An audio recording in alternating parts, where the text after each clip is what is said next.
I never thought peace could turn into war over a body of water. All I wanted when I left the manufacturing business was some quiet, a little land, and the sound of crickets instead of conference calls. After 40 years of noise and deadlines, I sold everything, bought a stretch of high ridge out in western Arkansas, and built a house the way my grandfather would have timber stone sweat and time. No smart gadgets, no Wi-Fi locks, no doorbells connected to satellites. Just solid walls, and a man who finally thought he'd outrun the nonsense of the world. The lake sat below me, shining calm through the trees. It was freedom in liquid form, until the day they arrived. Across the water, maybe a mile off, some developer decided to carve out a luxury community, Silverbrook Estates, they called it. 20-something glass and steel houses that looked like someone dropped an Apple store into the forest. I figured, fine, let them have their modern dreams. But then the letters started coming. One thick envelope with community compliance inquiry stamped on it, telling me I'd been identified as part of their shared watershed management district. Sounded like a polite way of saying, "We own your lake now." I laughed so hard I spilled coffee on the letter. 3 days later, a silver Tesla rolled up my dirt road tires, crunching gravel like it was offended to be here. Out steps a woman straight out of a real estate brochure, hair-perfect posture, military straight clipboard, hugged like a Bible. She walks up without even calling ahead. "Good morning," she says, smiling so hard her cheeks trembled. "You must be Mr. Reed." "I'm Karen." "Sorry, Carla Lambert, president of the Silverbrook Homeowners Association." I leaned on my fence post, still holding a wrench from fixing the gate. "You got that right," I said. She nodded like she'd rehearsed this moment in the mirror. "We're reaching out to all property owners within the watershed to discuss integration into our environmental governance framework." I blinked. Integration. Yes. Coordination of drainage systems, water levels, vegetation control. Since we all share this lake, it's crucial we align. "Ma'am, I said I was fishing in that lake before your concrete castles were poured. My land was never part of any HOA, and it never will be." Her smile thinned into something sharp. Refusal to cooperate could raise concerns about unmanaged runoff and erosion liability. "Well, I said you can take those concerns and run them right back up your hill." She left tight-lipped, and by that evening I'd painted a new sign across my gate. No trespassing. No HOA. No Carla. Ever.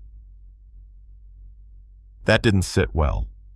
Within a week I had county inspectors showing up by anonymous complaint, a drone buzzing over my dock, and one letter claiming I'd illegally altered the shoreline. Another one accused me of unauthorized fish stocking. I mailed back a note that just said, "Blame gravity." Then came the rain. I'd lived through Arkansas storms before, but this one was biblical. Days of hard, angry water pounding until the gutters rattled and the lake rose like it wanted to eat the forest. I stayed calm. My house sat 2 stories above flood-level drainage ditches dug deep and stone walls thick as bunkers. Across the lake, though, those glass boxes didn't stand a chance. Their pretty decks floated off like rafts, fences, snapped cars half swallowed. From my balcony, I could see flashlights darting through rising water, people shouting alarms echoing across the black waves. By the third night, 20 homes were drowning. One of them collapsed like cardboard. I didn't cheer, but I won't lie, it was poetic. They'd built too close, ignored the land, and now the land was reminding them who's boss. I was about to walk back inside when I saw an old couple waist-deep near the far bank trying to load their dogs into a canoe. I recognized them. They'd stopped by my dock once, polite folks not like the rest. So I untied my old skiff, motored through floating debris, and hauled them to safety. 2 days later, when the flood finally eased, who do I see rolling up in soaked slacks and fury in her eyes, Carla? She looked less like a president and more like someone whose empire just washed away. "You need to open your outflow gate," she shouted through the rain. "My what?" "The channel gate under your dock. It's blocking runoff." I stared at her. "Lady, that's bedrock. Nature built it, not me." "There has to be a mechanism," the city said. "Then the city's wrong. You built on a floodplain and now you want a scapegoat. Not my problem." She stood there trembling, then turned and stormed off, mumbling something about civil liability. A week later, the letter came thick, gold-stamped, and heavier than sin. They were suing me for $17 million, claiming I caused catastrophic hydrological interference. I nearly fell out of my chair laughing. Then I stopped laughing because I realized this wasn't some tantrum, it was a strategy. They were going to bury me in legal paper until I gave up the land. So I pulled out my boxes. Every map, every survey, every drainage record since the 1940s. My old habit of keeping everything suddenly felt like prophecy. Still, I knew I couldn't fight it alone. I called my daughter Emily. She works for the EPA. We hadn't talked in years. Divorce and distance will do that. "Dad," she said, after a pause, "you only call when you're in trouble." "Guess I'm consistent," I said. She sighed, but told me to send her everything. Next morning, my lawyer showed up, Brandy Monroe, ex-prosecutor, meaner than a rattlesnake in July. She spread the HOA complaint across my table, snorted, and said, "They're trying to make your dock a floodgate. That's not just stupid, that's illegal. Let's make it hurt." We filed a countersuit, defamation, coercion, attempted fraud. Then, like some twisted movie, a new bag of trouble floated onto my shore, a literal trash bag. Inside, bleach bottles, wrappers, and one folded HOA brochure. Someone was trying to make it look like I'd been dumping waste into the lake. My old cameras caught the truth. Grainy black and white, but clear enough, Carla herself sneaking down the bank with two of her board members dumping the bag and scurrying off like raccoons. I didn't call the sheriff. I sent it to Emily. She called back the next morning, voice clipped and official. "Dad, this isn't just petty harassment. It's environmental fraud. You'll be hearing from the EPA formally."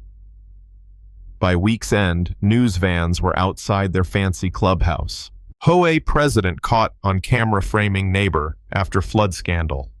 I watched it with a beer in hand and my dog snoring at my feet. Then the dominoes fell.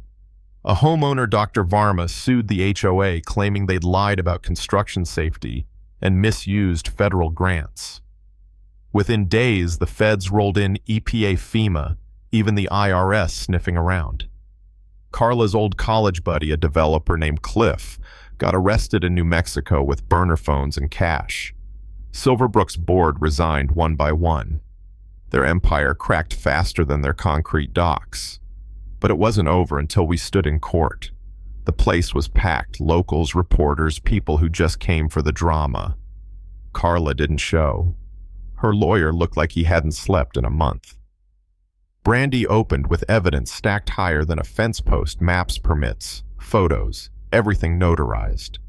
Then she played the tape.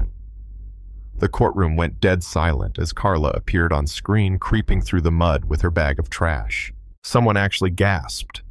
Brandy just said, "Exhibit E." Then Emily walked in, badge on her belt suit, crisp face calm. She took the stand as an EPA witness, and I swear the judge leaned forward like it was a movie. She spoke clearly how the HOA had falsified environmental data, built on restricted flood zones, misused federal funds, and then tried to frame a private citizen. At one point, the judge asked Ms. Reed, "Are you stating that this association knowingly violated federal law and attempted to assign liability to your father's property?" She didn't blink. "Yes, Your Honor." That moment right there, pride, relief, guilt, all mixed up inside me like a storm clearing after days of rain. The verdict came fast.